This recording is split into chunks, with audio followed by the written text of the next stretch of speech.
Sorry, somebody called me at the end of the video. Okay.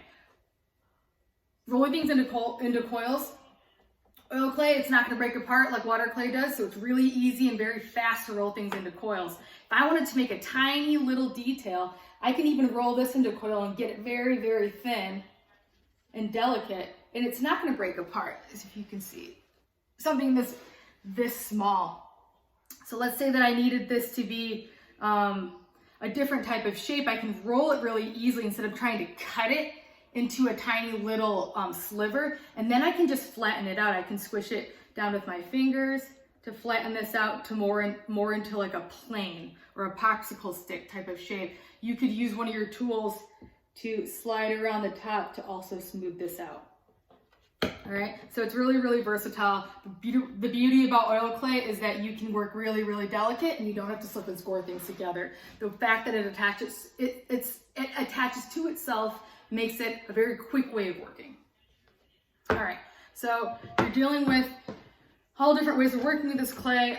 You've got these knives, so you can also use knives, straight edges, piece cutter, or whatever to cut straight lines. It cuts very, very nicely.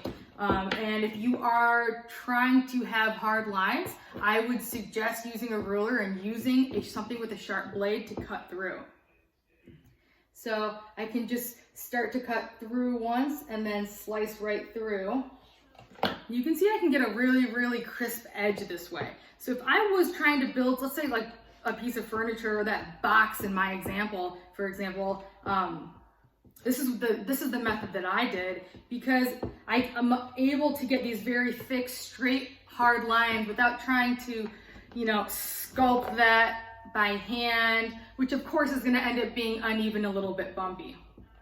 All right, so here we go. A straight edge is going to cut even nicer. Those of you that have an X-Acto blade, that is money. An X-Acto blade with oil clay, which is also called plasticine clay, is one of the best tools that you can have.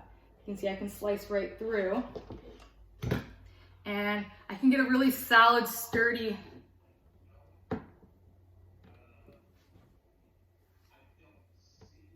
form.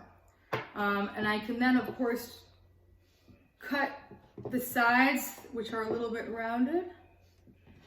And if you also feel like it's losing its form or you need to square it off a little bit, you have a hard surface. So you can tap it this way, and that will help define those hard edges, those 90 degrees, and those flat surfaces. Same thing with the ends here.